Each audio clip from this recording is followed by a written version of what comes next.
गायत्री मंत्र का जप करने वाले के जीवन पर क्या क्या बदलाव होता है, आज हम इस पर बात करने वाले हैं। किताब है गायत्री महाविज्ञान, वेद मूल तपोनिष्ठ पंडित श्री राम शर्मा आचार्य जी।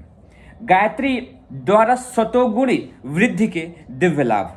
जब हमारे शरीर में सतोगुण बढ़ते हैं तो क्या क्या लाभ होते हैं, हम इस पर बात करने वाले हैं।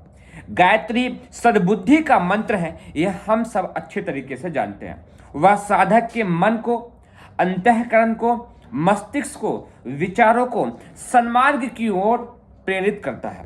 मतलब जो साधक गायत्री मंत्र का जप करता है, उसका मन, उसका अंतःकरण, उसका मस्तिष्क, उसके विचार सब कुछ सन्मार्ग की ओर, अच्छे मार्ग की ओर, सकारात्मक मार्ग की ओर चलना शुरू कर देते हैं। यह गायत्री मंत्र का जप करने वाला हर व्यक्ति इस लाभ को पाता है।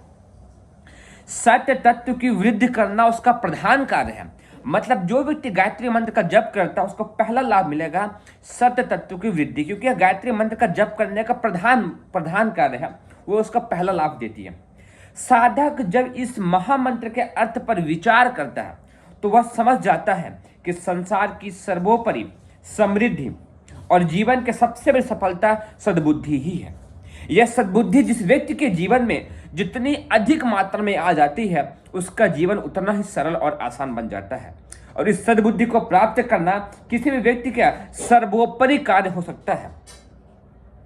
जब यह मान्यता सुदृढ़ होने पर उसकी इच्छा शक्ति इस तत्व को प्राप्त करने के लालायित होती है। जब आपके मन और मस्तिष्क पर यह बात बैठ जाती है कि सत्य तत्व की वृद्धि करना ही इसका महान कार्य है, तो अंतः प्रेरणा से उसको पाने की लालायित इच्छा होती है, आगे बढ़ने की इच्छा होती है। तो उस स्थिति में इस आकांक्षा मन लोक में एक चुंबकत्व उत्पन्न करती है। जो आपके अंदर से आकांक्षा आती है, वह आपके मन लोक में, मन मस्तिष्क पर एक आकांक्षा उत्पन्न करते हैं, जो कि चुंबकत्व की शक्ति होती है। उस चुंबक की आकर्षण से निखिल आकाश के ईथर तत्व में भ्रमण करने वाले सतोगुणी विचारधाराएं, भावनाएं और प्रेरणाएं खींच खींच कर उस स्थान पर जमा होने लगती हैं।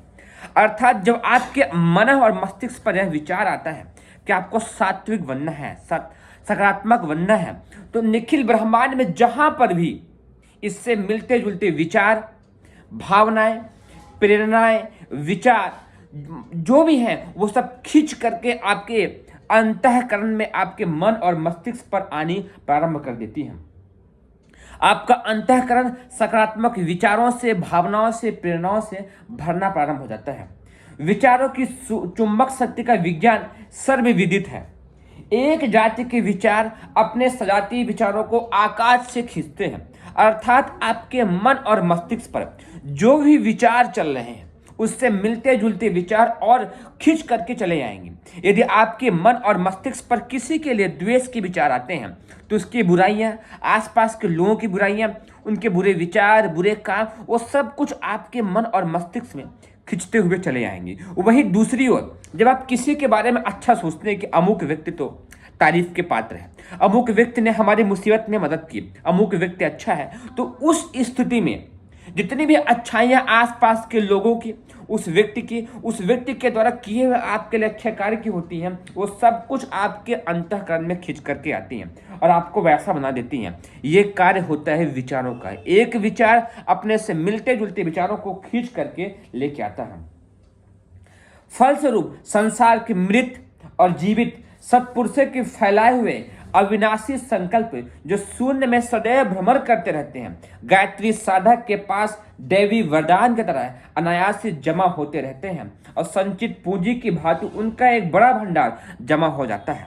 जिस तरीके से एक विचार अच्छा आने से सारे विचार अच्छे खींचते हुए चले आते हैं, तो हमें से पहले अनादिकाल से ऋषियों वशिष्ठ, विश्वामित्र, याज्ञवल्क्य, सुश्रुत, चरक, राम, कृष्ण, गौतम बुद्ध जैसे महापुरुषों के, देवताओं के जो भी अच्छे विचार हैं, वो सब कुछ शून्य अवस्था में इस ईथर तत्व पर विद्यमान है, इस अखिल विश्व ब्रह्मांड में घूम रहे हैं शून्य अवस्था में। जब आपके अंदर वो खिंचने शुरू होते हैं, तो सारी अच्छाइयाँ, सारे अच्छे विचार आपके मन और मस्तिष्क पर अनायास ही आना प्रारंभ कर देते हैं। उस स्थिति में सारी अच्छाइयाँ एक गायत्री के साधक के अंदर अनायास ही आनी प्रारंभ हो जाती हैं। और जिस तरीके से बैंक में जमा हुआ किया हुआ धन एक संचित पूंजी की भांति काम करता है, उसी तरीके से इन विचारों का समुच्चय, इन विचारों की अच्छाई, सत्य विचार संचित पूंजी की भांति उस व्यक्ति के भंडार में जमा हो जाते हैं। जहां पर बुरा वक्त आते ही वो सारे अच्छे से अच्छा कार्य प्रस्तुत करने लगते हैं। यह सद्विचार उस व्यक्ति के जीवन को बदल करके रख देता है। शरीर और मन सतोगुणी की मात्रा बढ़ाने का फल आश्चर्यजनक होता है। स्थूल शरीर और मन में सतोगुण की मात्रा बढ़ाने का फल आश्चर्यजनक होता है। कैसे, समझिए। शरीर में भी और मन पे भी स्थूल दृष्टि से देखने पर लाभ तो ना समझ पड़ता है और ना ही अनुभव होता है और ना उसकी कोई महत्ता ही मालूम पड़ती है।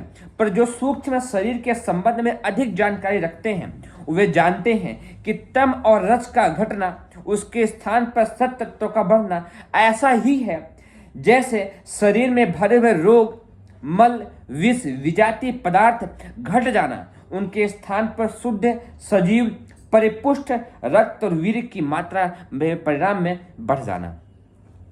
ऐसा परिवर्तन चाहे किसी को खुली आंखों से दिखाई ना ही दे, पर उसके स्वास्थ्य की उन्नति पर जो चमत्कार प्रभाव पड़ेंगे उसमें कोई भी संदेह नहीं किया जा सकता है। इस प्रकार के लाभ को यदि ईश्वर प्रदत्त कहा जाए तो कोई भी आपत्ति नहीं होगी। शरीर का कायाकल्प करना एक वैज्ञानिक कार्य है, उसके कारण सुनिश्चित लाभ होता ही है। यह लाभ दैवी है या मानवीय, इस पर जो मतभेद हो सकता है उसका कोई भी महत्व नहीं है। गायत्री द्वारा सतोगुण बढ़ता है। इस प्रक्रिया द्वारा होने वाले लाभों को व्यक्तित्व लाभ या दैवी वरदान कह सकते हैं, पर यह एक पूरा विज्ञान है। आपके अंदर सकारात्मक तत्वों के बढ़ने से इन सारी अच्छाइयों का आपके अंदर घुस जाना।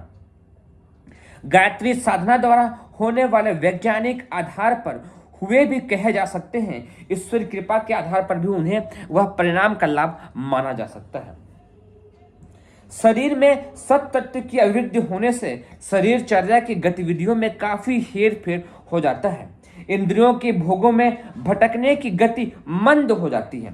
चटोरापन, तरह तरह के स्वादों के पदार्थों के खाने के लिए मन को ललचना, बार बार खाने की इच्छा होना, अधिक मात्रा में खा जाना, भाग्य अभाग्य पदार्थों का विचार करना, सात्विक पदार्थों में अरुचि, चटपटे मीठे गरिष्ठ पदार्थों का भोजन लेना, ये सब धीमे धीमे बुरी आदतें खत्म होती है और अच्छाई का समावेश होता चला जाता है।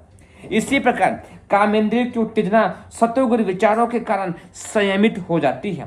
मन कुमार्ग में, व्यभिचार में, वासना में नहीं दौड़ता है। ब्रह्मचर्य के प्रति श्रद्धा अनायास ही बढ़ती चली जाती है। फलस्वरूप वीर रक्षा का मार्ग प्रशस्त होता है। कामेंद्रिय, स्वाइंद्रिय, दो इंद्रियां प्रधान हैं। स्वादेंद्रिय, इनका संयम होने से स्वास्थ्य रक्षा और शरीर वृद्धि का प्रधान कार्य पूर्ण हो जाता है। इसके साथ मनुष्य के अंदर परिश्रम, स्नान, निद्रा, सोना, जागना, सफाई, अन्य दिनचर्या में सकारात्मक बदलाव देखने को मिलता है। सारी अच्छाइयां उसके अंदर अनायास ही आती हुई चली जाती हैं। ब्रह्मचर्य का पालन करने से गठीला वदन, मन मस्तिष्क का तेज होना, स्मरण शक्ति का प्रखर ओजस्वी बनना, ये सारे गुण अनायास ही आते हुए बढ़ जाते हैं। मानसिक क्षेत्र में सद्गुणों की वृद्धि के कारण काम, क्रोध, लोभ, मद, मत्सर, स्वार्थ, आलस, व्यासना, व्यभिचार, छल, पाखंड, चिंता, भय, शोक, सारे दोष कम होने लगते हैं। इनकी कमी से संयम, नियम, त्याग, समता, निरहंकारता, सादगी, निष्कपटता, सत्यनिष्ठा, निर्भयता, निश्चिंता, निरालसता, शौर्य, विवेक, साहस, दया, प्रेम, सेवा, उदारता, कर्तव्यपरायणता, आस्तिकता, सारे गुण बढ़ते चले जाते हैं और वह व्यक्ति मानव से महामानव, देव मानव बनता हुआ चला जाता है। गायत्री उपासना से अनेकों को जो अनेक प्रकार से लाभ हुए हैं, उनके बहुत सारे स्मरण इस पटल पर पढ़े हुए हैं, जिसको आप सब पढ़ सकते हैं। बहुत ही सराहनीय, बहुत ही अद्भुत किताब और बहुत ही वैज्ञानिक किताब गायत्री महाविज्ञान। इसको आप सब खरीदिए, पढ़िए। गायत्री मंदिर में आपको आराम से मिल जाएगी और प्रतिदिन नियमित रूप से सूर्य का ध्यान, गायत्री मंत्र का जप करते हुए करिए, आपको बहुत अधिक लाभ देखने को मिलेगा। आप सभी को हृदय की गहराई से बहुत बहुत धन्यवाद, आभार।